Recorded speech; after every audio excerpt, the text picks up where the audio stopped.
Welcome to Progress Coaching Institute. Progress Coaching Institute में आपका स्वागत है। आइए शुरू करते हैं हम लोग क्लास 10th की chapter life process, chapter 5 biology का फर्स्ट चैप्टर, जिसको हम लोग शुरू कर चुके हैं। उसमें हमको आज नया टॉपिक पढ़ना है जिसका नाम है रेस्पायरेशन। बहुत ही इम्पोर्टेंट टॉपिक है एग्ज़ाम के लिए, बोर्ड एग्ज़ाम को देखते हुए। तो आइए हम लोग शुरू करते हैं एक्टिविटी से। Activity 5.4, take some freshly prepared lime water in a test tube. Lime water लीजिए, किसी टेस्ट ट्यूब में फ्रेश प्रिपेयर किया हुआ लाइम वाटर लीजिए। लाइम वाटर कैसे प्रिपेयर किया जाता है? हम लोग calcium oxide CaO, quick lime market से लाते हैं, उसमें हम लोग वाटर मिला देते हैं।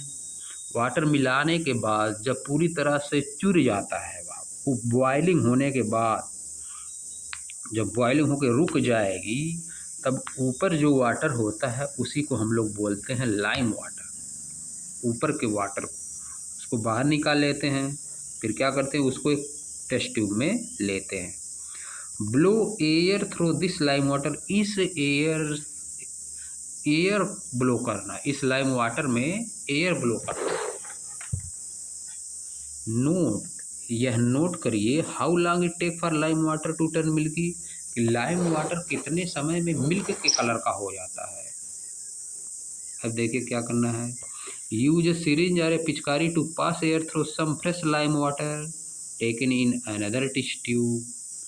एक में क्या करना है, एक में एयर जो है अपने माउथ से ब्लो करना है टेस्ट ट्यूब में, दूसरे में पिचकारी से या सिरिंज से ब्लो करना है। एक में लाइम वाटर यहाँ पर लिए, दूसरे में लाइम वाटर यहाँ पर लिए। ए और बी दो ठो है।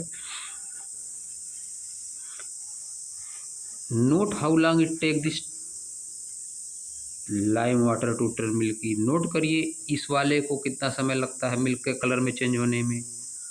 What does this tells us about the amount of carbon dioxide in the air that we breathe out? What do this tell? यह क्या बताता है कि कितनी एयर में कार्बन डाइऑक्साइड की मात्रा मिक्स है, और हम जो अंदर से निकाल रहे हैं उसमें कार्बन डाइऑक्साइड कितनी है। जो इस तरह का प्रैक्टिकल करते समय हम लोग जो अपने माउथ से एयर को डाले हैं टेस्ट ट्यूब में, वह जल्दी मिल्की हो जाएगा क्योंकि इसमें कार्बन डाइऑक्साइड ज़्यादा है, और इसका मिल्की कलर लेट से होगा क्योंकि इसमें कार्बन डाइऑक्साइड कम है। यानी कार्बन डाइऑक्साइड मिल्की कलर कर देती है लाइम वाटर का। Air being passed into lime water with a पिचकारी syringe, air being exhaled into lime water. Exhaled कर रहे हैं हम लोग, माउथ से अपने अंदर से निकाल रहे हैं, उसमें कार्बन डाइऑक्साइड ज़्यादा है। आप देखिए अदर एक्टिविटी, एक्टिविटी 5.5 क्या है। टेक सम फ्रूट जूस और शुगर सोल्यूशन, कुछ फ्रूट जूस या शुगर का सोल्यूशन लीजिए। And some yeast to this, इसमें कुछ ईस्ट ऐड कर दीजिए। Take this mixture in a test tube fitted with a 1 holed cork, इस मिक्सचर को टेस्ट ट्यूब में लीजिए ऐसे जिसमें एक होल वाला कार्क लगा है, होल्ड कार्क, होल वाला कार्क लगा हुआ है, ऐसा लेना है। फिर क्या करना है, fit the cork with the bend glass, झुकी हुई ग्लास में फिट करिए कार्क को। Dip the free end of the glass, glass के फ्री एंड को डिप करिए glass tube. Dip the free end of the glass tube, glass tube के free end को डिप करिए इनटू अ टेस्ट ट्यूब, एक test tube में containing freshly prepared lime water, जिसमें fresh prepare किया हुआ लाइम वाटर है। What changes is observed in lime water, lime water में क्या चेंज ऑब्जर्व हुआ। And how long does it take for this change to occur, और यह change होने में कितना समय लगा।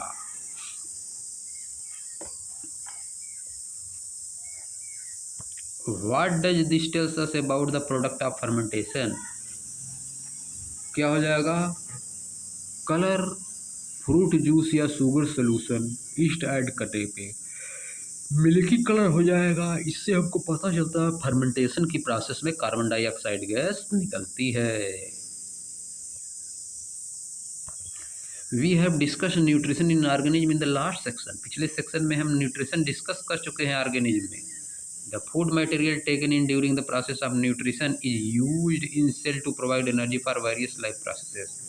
जो फूड मटेरियल लेते हैं हम लोग वह न्यूट्रिशन की प्रोसेस में एनर्जी देती है। न्यूट्रिशन की प्रोसेस से एनर्जी निकलती है उसमें से वेरियस लाइफ प्रोसेस के लिए।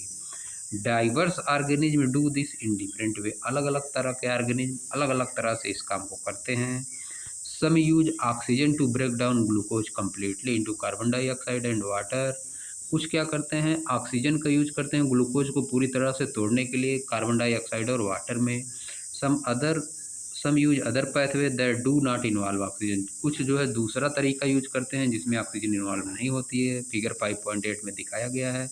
इन ऑल केसेस, सभी केसेज में था first step is break down of the glucose. पहला स्टेप क्या है, ग्लूकोज को ब्रेक डाउन करना। 6 कार्बन मालिक्यूल है into 3 carbon molecule called pyruvate. 3 carbon molecule इसको पायरुवेट कहते हैं। यहाँ पे देखिए, यहाँ पे फिगर बना है, इसी को लिखा है तरह तरह से। या देखिए, इसी को लिखेगा कई तरीके से। ऊपर वर्ड में लिखा है, क्या लिखा है, ग्लूकोज 6 कार्बन मालिक्यूल इन साइटोप्लाज्मा पायरुवेट में चेंज होगा 3 कार्बन मालिक्यूल। अब अब्सेंस ऑफ ऑक्सीजन ईस्ट में क्या होता है, इथेनॉल, कार्बन डाइऑक्साइड और एनर्जी में टूटता है ग्लूकोज। और लैक ऑफ ऑक्सीजन, ऑक्सीजन की कमी होती है इन मसल सेल्स में, किस में टूटता है, लैक्टिक एसिड और एनर्जी में टूटता है। प्रेजेंस ऑफ ऑक्सीजन में क्या होता है, जब ऑक्सीजन प्रेजेंट होती है तब माइटोकॉन्ड्रिया में कार्बन डाइऑक्साइड और वाटर और एनर्जी में टूटता है।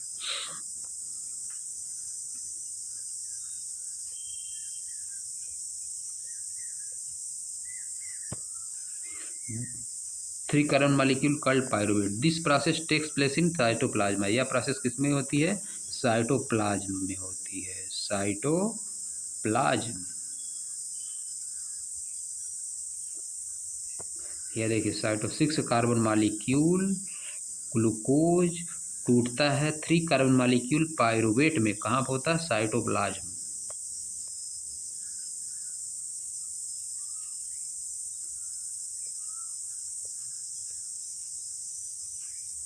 फर्दर आगे, द पायरुवेट में भी converted into ethanol and carbon dioxide. Pyruvate जो है इथेनॉल और कार्बन डाइऑक्साइड में कन्वर्ट होता है। This process take place in yeast. यह प्रोसेस ईस्ट में होती है ड्यूरिंग फर्मेंटेशन, फर्मेंटेशन के दौरान। Since this process take place in the absence of air oxygen, क्योंकि यह प्रोसेस एयर यानी ऑक्सीजन की एब्सेंस में होती है, it is called anaerobic respiration. इसलिए इसको क्या बोलते हैं, एनरोबिक रिस्पायरेशन कहते हैं। Break down of pyruvate using oxygen takes place in mitochondria. Pyruvate का ब्रेकडाउन ऑक्सीजन में किसमें किसमें होता है, माइटोकॉन्ड्रिया में होता है। यानी पायरुवेट ऑक्सीजन में कहाँ पे टूटता है, माइटोकॉन्ड्रिया में। This process break up 3 carbon pyruvate molecule to 3 molecule of carbon dioxide. इसमें क्या होता है, पायरुवेट जो है टूटता है 3 कार्बन मालिक्यूल और 3 कार्बन डाइऑक्साइड का मालिक्यूल देता है। The other product is water. दूसरा प्रोडक्ट क्या है, वाटर है।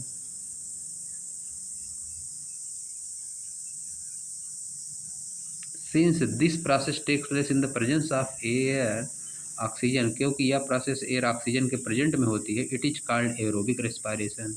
इसलिए इसको क्या बोलते हैं, एरोबिक रेस्पायरेशन बोलते हैं। The release of energy in the aerobic respiration is lot greater than in aerobic respiration. जो एरोबिक रेस्पायरेशन में यानी ऑक्सीजन के प्रेजेंट में जो एनर्जी रिलीज होती है वह एरोबिक रेस्पायरेशन की कंपेयर में बहुत ज़्यादा होती है। सम टाइम, कभी कभार, when there is lack of oxygen, जब ऑक्सीजन की कमी होती है इन आवर मसल सेल्स में, another pathway for break down of pyruvate is taken. दूसरा तरीका होता है पायरुवेट को तोड़ने का। हियर, यहाँ पे, the pyruvate is converted into lactic acid. Pyruvate जो है लैक्टिक एसिड में कन्वर्ट होता है, which is also a 3 carbon molecule. जो कि 3 कार्बन वाला मॉलिक्यूल है। This buildup of lactic acid in our muscle during sudden activity causes cramps. इस तरह से lactic acid, the buildup of lactic acid in our muscle during sudden activity causes cramp. जब sudden कोई activity हम लोग करते हैं तो हमारी मसल्स में लैक्टिक एसिड बनती है, उसकी वजह से क्रैम्प्स आ जाते हैं।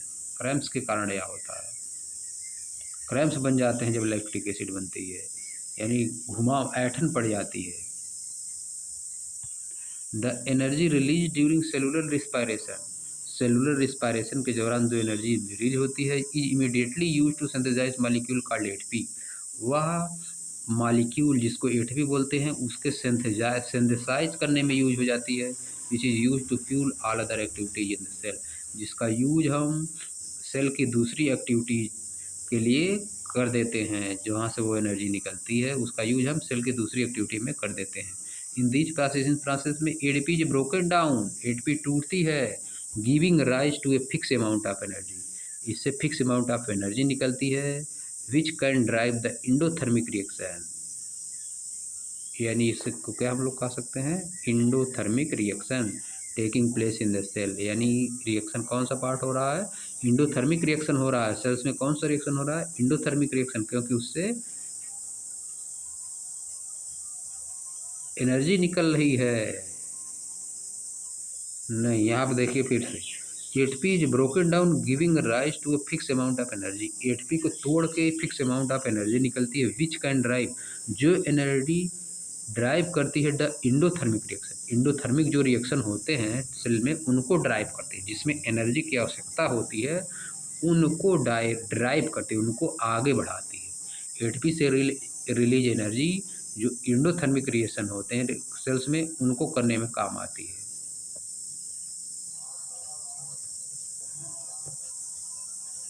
अब देखिए एटीपी क्या है। ATP is the adenosine triphosphate, जिसको हम लोग बोलते हैं, क्लास 9 में हम लोग पढ़ चुके हैं। ATP is the energy currency of most cellular process. ATP जो है एनर्जी करेंसी है मोस्ट सेल में होने वाली ज़्यादातर प्रोसेसों के लिए। एटीपी जो है एनर्जी करेंसी है, जो सेल में प्रोसेस होती हैं एटीपी से एनर्जी ले जाती है। The energy release during the process of respiration. Energy जो रिलीज होती है रेस्पायरेशन की प्रोसेस में, use to make ATP molecule from ATP. उसका यूज एटीपी मॉलिक्यूल बनाने में किया जाता है फ्रॉम एडीपी, एडीपी से, and inorganic phosphate, inorganic phosphate और एडीपी एडेनोसिन डाइफॉस्फेट से क्या बनता है, एटीपी बन जाता है। पी क्या है, फास्फेट है, फास्फेट, एडेनोसिन डाई फास्फेट और फास्फेट मिला के एटीपी बन जाता है। इसका यूज हम लोग करते हैं सेल में जो इंडोथर्मिक रिएक्शंस होते हैं उसमें। Endothermic process in the cell then use this ATP. तब इंडोथर्मिक प्रोसेस जो होती है सेल में इस एटीपी का यूज करती हैं to drive the reaction, reaction को आगे बढ़ाने के लिए। When the terminal phosphate linkages in ATP is broken using water. जब टर्मिनल फॉस्फेट जो होता है उसको, टर्मिनल फॉस्फेट का लिंकेज जो होता है उसको क्या किया जाता है, when the terminal phosphate linkage in ATP, ATP का जो terminal phosphate linkage broken using water, water का यूज करके उसको तोड़ा जाता है। The energy equivalent to 30.5 kilo joule mole is release. Energy कितना निकलती है, 30.5 किलो जूल पर मोल एनर्जी रिलीज होती है। Think of how a battery can provide energy for many different kind of causes. सोचिए कैसे बैटरी हमको प्रोवाइड करती है डिफरेंट डिफरेंट कार्यों के लिए एनर्जी घर में। It can be use to obtain mechanical energy. इसका यूज मैकेनिकल एनर्जी में कर सकते हैं, लाइट एनर्जी में कर सकते हैं, इलेक्ट्रिकल एनर्जी में और तरह की एनर्जी में कर सकते हैं। सिमिलरली इसी तरह से ATP can be use in the cell. ATP का यूज किया जाता है सेल में for contraction of muscle, muscles के कंट्रक्शन के, प्रोटीन सिंथेसिस में, conduction of nerval impulses and many other activities, और दूसरी एक्टिविटीज़ के लिए भी किया जाता है। जिस तरह से बैटरी घर में काम करती है उसी तरह से एटीपी जो है बैटरी का काम करती है शरीर के अंदर।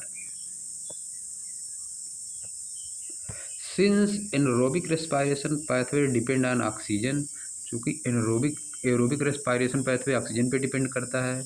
Aerobic organism need to ensure that there is sufficient intake of oxygen. इसीलिए जो एरोबिक ऑर्गेनिज्म है उनके अंदर सफिशिएंट ऑक्सीजन जानी चाहिए, सुनिश्चित यह करना चाहिए। We have seen that plant exchange gases through stomata. हम देख चुके हैं कि प्लांट जो है गैस का एक्सचेंज करते हैं स्टोमेटा के through. And the large intercellular space ensure that, और उनके अंदर जो लार्ज इंटरसेलुलर स्पेस होता है वह इंश्योर करता है all cell are connect with air, कि सभी सेल एयर के कांटेक्ट में हो, contact in air. Carbon dioxide and oxygen exchange by diffusion here. Carbon dioxide और ऑक्सीजन डिफ्यूजन के द्वारा यहाँ पे एक्सचेंज होती हैं। They can go into cells, वे सेल्स में जाती हैं, और अवे दे में उससे बाहर जाती हैं, आउट इनटू द एयर, और एयर में मिल जाती हैं। The direction of diffusion depend upon the environment condition. Diffusion का जो डायरेक्शन वह किस पे निर्भर करता है, इन्वायरमेंट की कंडीशन में, and requirement of the plant, और प्लांट की रिक्वायरमेंट में। एट नाइट, रात में, when there is no photosynthesis occurring, जब रात में फोटोसिंथेसिस नहीं होता है, CO2 elimination is major exchange activity going on. CO2 eliminate होती है, बाहर निकलती है प्लांट से। ड्यूरिंग द डे, दिन में CO2 generated during respiration is use for photosynthesis, जो CO2 रेस्पायरेशन से निकलती है उसका यूज हम लोग फोटोसिंथेसिस में करते हैं। हेंस, इसीलिए there is no CO2 release, CO2 दिन में नहीं निकलती। इंस्टेड, इसके स्थान पे oxygen release is the major event at this time, इसमें ऑक्सीजन निकलती है दिन में। Animals have evolved different organ for the uptake of oxygen from the environment. Animals के पास डिफरेंट ऑर्गन इवॉल्व हो चुके हैं ऑक्सीजन को लेने के लिए।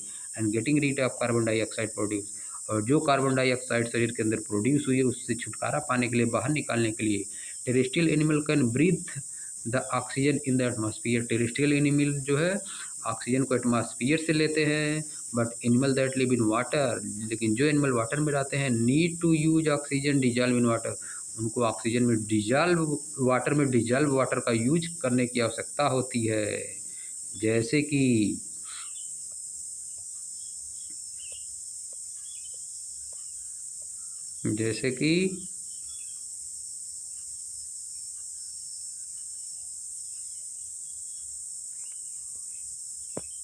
एक्टिविटी 5.6 से हम लोग देखते हैं। Observe fish and aquarium. Aquarium में फिश को देखिए। दे open and close their mouth and gill slit, वह अपने माउथ और गिल स्लिट को ओपन करती है और क्लोज करती है। और operculum fish cover the gill slit, या ऊपर वाले पार्ट को जो कि गिल स्लिट को कवर किए रहता है। बिहाइंड देयर आई, उसकी आंखों पीछे, आल्सो ओपन एंड क्लोज, खोलती है और बंद करती है गिल स्लिट को। Are the timing of the opening and closing of the mouth and gill slit coordinate in some manner, क्या जो फिश का माउथ का ओपनिंग और क्लोजिंग और गिल स्लिट की ओपनिंग और क्लोजिंग किसी मैनर में कोऑर्डिनेट है। पहले माउथ खुलता है, फिर गिल स्लिट खुलता है कुछ सेकंड बाद। Count the number of times the fish opens and close its mouth in a minute. Count करिए, फिश जो है अपने माउथ को 1 मिनट में कितनी बार खोलती है और बंद करती है, उसको काउंट करिए। Compare this to the number of times you breathe in and out in a minute, उसको आप 1 मिनट में कितनी बार सांस लेते हैं उससे कंपेयर करिए। उसका वो जल्दी जल्दी करती है क्योंकि उसको वाटर में डिजॉल्व ऑक्सीजन को लेना पड़ता है फिश को, और हम आराम से एयर इन और आउट करते हैं। Since the amount of dissolved oxygen is fairly low compared to the amount of oxygen in the air, क्योंकि वाटर में डिजॉल्व जो ऑक्सीजन है वह बहुत लो है एयर में dissolve. The rate of breathing in aquatic organism is much faster than that's in terrestrial organism. इसीलिए rate of breathing जो सांस लेने की दर है एक्वाटिक एनिमल में जो वाटर में रहते हैं उनकी बहुत ज़्यादा होती है कंपेरिजन में कि टेरेस्ट्रियल एनिमल जो अर्थ पे रहते हैं।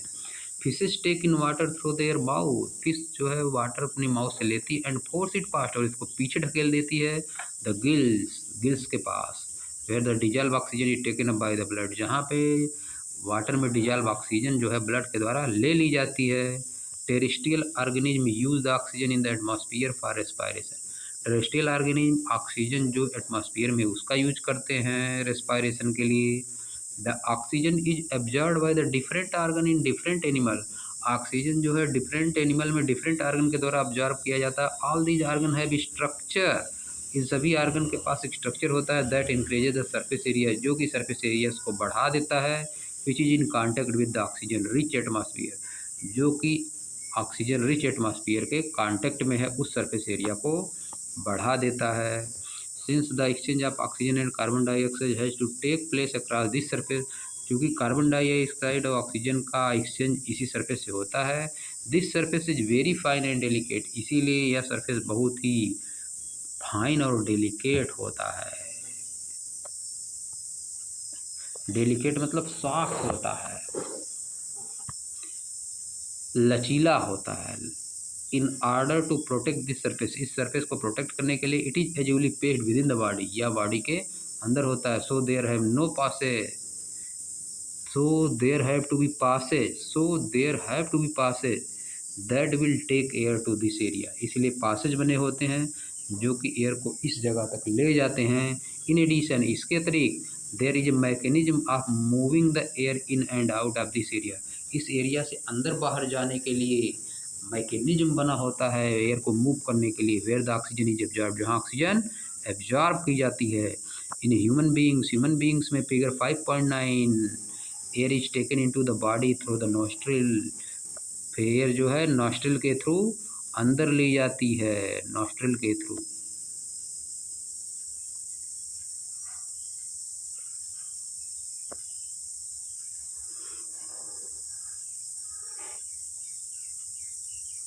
The air passing through the nostril is filtered by fine hair that lie in the passage, नाक में नॉस्ट्रिल्स में पतले पतले हेयर होते हैं जिनके द्वारा एयर को फिल्टर की जाती है। The passage is also lined with mucus, जो एयर का पास हो वह म्यूकस से भी होकर जाता है। Which help in this process, जो कि इस प्रोसेस में हेल्प करता है, फिल्टर करने में हेल्प करता है एयर को। फ्राम हीयर, यहाँ से the air passes through the throat, throat के पास एयर जाती है एंड इनटू द लंग्स, और लंग्स में चली जाती है। Rings of cartilage are present in the throat, throat में रिंग्स ऑफ कार्टिलेज होते हैं। दीज इंश्योर, या सुनिश्चित करते हैं दैट कि the air passage does not collapse, कि जो एयर पास हो रही है वह कोलैप्स ना हो। यह देखिए यह बना हुआ है, नसल पासेज यहाँ से एयर पास करती है। माउथ कैविटी है, इसके बाद फेरिंग्स है, लेरिंग्स है, ट्रेचिया है, रिंग्स ऑफ कार्टिलेज बना हुआ। यह इंश्योर करता है कि एयर कोलैप्स ना हो या रुके ना। अब हम लोग यहीं से नेक्स्ट लेक्चर में पढ़ेंगे, तो वीडियो को लाइक करिएगा, चैनल को सब्सक्राइब करिएगा, और किस तरह से आपको वीडियो पसंद है, कौन सी वीडियो चाहिए, आप उसको कमेंट में ज़रूर लिखिएगा। Thank you for watching. Next lecture में हम लोग इसी फिगर के नीचे से शुरू करेंगे।